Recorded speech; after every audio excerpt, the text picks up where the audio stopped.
Waalaikumsalam warahmatullahi wabarakatuh. Selamat siang saudara-saudara. Siang. Saudara sebangsa dan setanah air, marilah kita mengucap syukur kepada Allah Subhanahu wa Ta'ala karena berkat rahmat dan hidayahnya kita semua bisa berkumpul di sini. Saudara-saudara, Indonesia akan segera menghadapi babak baru yang akan mengubah nasib bangsa ini. Maka pada kesempatan kali ini kita akan menentukan dasar negara Indonesia. Saya selaku Ketua BPUPK dengan ini menyatakan bahwa sidang BPUPK untuk penetapan dasar negara akan segera dimulai. Saudara-saudara, kita mempunyai tujuan yang sama, tetapi pola dan pemikiran kita semua berbeda. Jadi sampaikanlah usulan dan rumusan kalian. Saya memiliki usulan. Indonesia merupakan negara yang kaya, tradisi dan budaya. Jadi saya harapkan dasar negara kita dapat mewakili itu semua. Saya setuju, memang sudah seharusnya Indonesia memiliki ideologi yang mempersatukan semua pihak.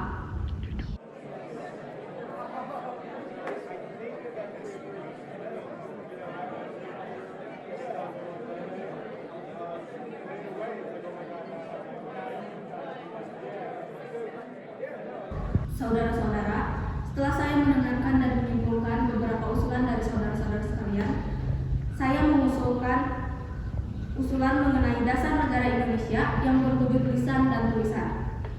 Berikut rumusan berwujud lisan. 1. Peri kebangsaan. 2. Peri kemanusiaan. 3. Peri ketuhanan. 4. Peri kerakyatan. 5. Peri kesejahteraan rakyat. Berikut secara tulisan. 1. Ketuhanan yang Maha Esa. 2. Kebangsaan Persatuan Indonesia. 3. Rasa kemanusiaan yang adil dan beradab. 4. Kerakyatan yang dipimpin oleh hikmat kebijaksanaan dalam permusyawaratan perwakilan. Dan 5. Keadilan sosial bagi seluruh rakyat Indonesia. Bung Yamin, saya akui pendapat Bung sangat luar biasa. Tapi harus ingat Bung, negara kita itu mayoritas beragama Islam. Jadi dasar negara kita harus berlandaskan dengan Islam. Betul, Bu. Seharusnya negara Islam di negeri ini diutamakan. Apakah Tuhan tidak mendengarkan pernyataan dari Tuan Agus Salim? Kita membutuhkan dasar negara yang menyeluruh, bukan kelompok Anda saja. Saya juga tidak setuju. Benar, saya juga tidak setuju. Baiklah saudara-saudara, tempat ini saya cukupkan sekian. Mari kita lanjutkan besok.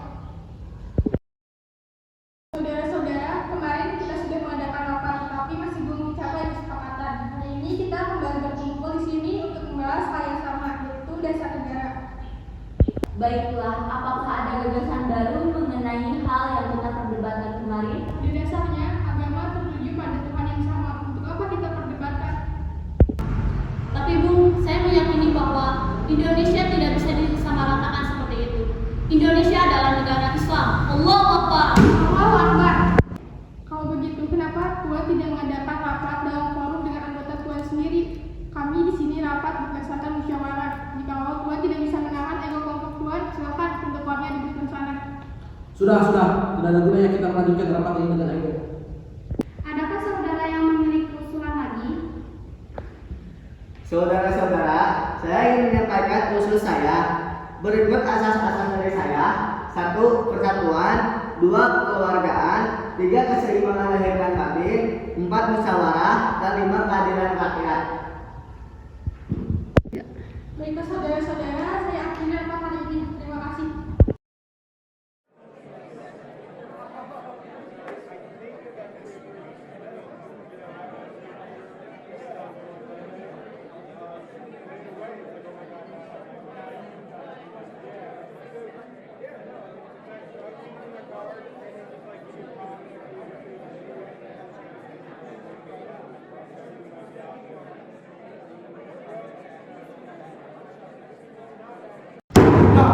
Saudara-saudara saya mohon tenang.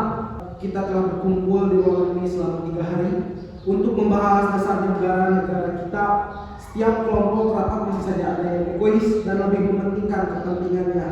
Golongannya dibandingkan kepentingan bersama tidak bisa seperti itu. Untuk itu, izinkan saya untuk menyampaikan usulan saya sendiri. kita telah berjuang melawan penjajah, maka haruslah kita tanamkan rasa persatuan pada diri kita, generasi-generasi kita. Hal inilah yang merupakan alasan dari butir pertama. Satu, kebangsaan Indonesia. Kemudian bangsa ini merupakan bangsa yang baru lahir, maka haruslah menjalin hubungan baik dengan negara yang lebih dulu merdeka untuk menjalin hubungan sosial, ekonomi, dan politik. Hal ini merupakan dasar dari butir kedua, yaitu internasionalisme atau pri kemanusiaan. Budaya negara kita adalah merembukan suatu masalah secara bersama-sama demi mencapai jalan keluar, maka butir ketiga berbunyi mufakat atau demokrasi.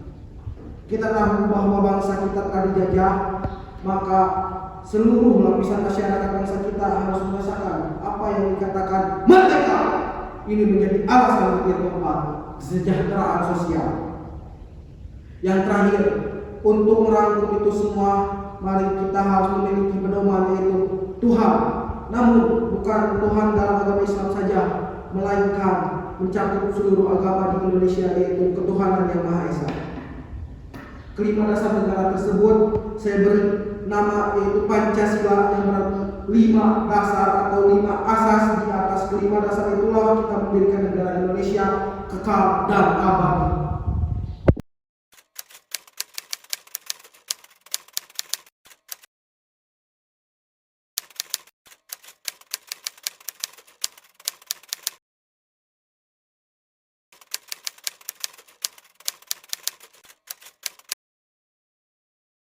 Saudara sekalian, hari ini kita akan melanjutkan tugas kita untuk merumuskan dasar negara dan undang-undang bagi Indonesia merdeka.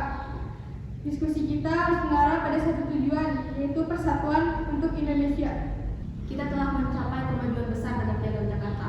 Namun masih ada beberapa hal yang kita harus pertimbangkan lebih jauh, terutama mengenai rasa ketuhanan dengan kewajiban menjalankan syariat Islam bagi pemeluk-pemeluknya. Saya wakil dari Indonesia Timur, saya merasa keberatan. Merasa dalam Piagam Jakarta yang berbunyi ketuhanan dengan kewajiban menjalankan syariat Islam bagi pemeluk-pemeluknya dapat menimbulkan kekhawatiran di kalangan non-muslim. Piagam Jakarta adalah hasil kompromi. Kita tidak bisa begitu saja mengubahnya.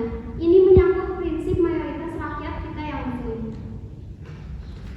Frasa tersebut, meskipun ditujukan bagi pemeluk Islam, bisa saja diartikan sebagai suatu kewajiban yang dapat mempengaruhi kehidupan beragama saudara-saudara kita yang beragama lain. Indonesia adalah negara yang beragam dengan berbagai kepercayaan. Saya khawatir jika kita tidak merumuskan dasar negara yang inklusif, kita justru akan menimbulkan perpecahan di antara kita.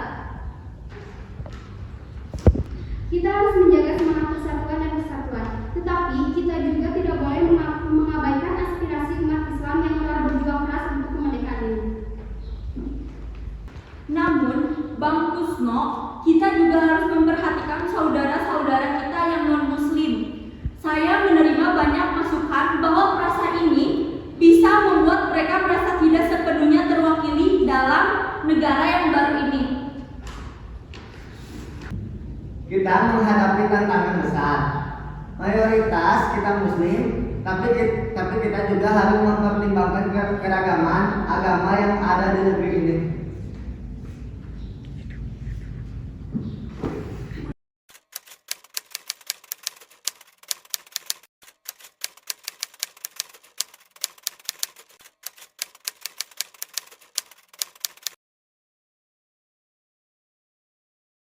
Proklamasi. Kami, bangsa Indonesia, dengan ini menyatakan kemerdekaan Indonesia. Hal-hal yang mengenai pemindahan kekuasaan dan lain-lain diselenggarakan dengan cara saksama dan dalam tempo yang sesingkat-singkatnya. Jakarta, 17 Agustus 1945, atas nama bangsa Indonesia, Soekarno, Hatta.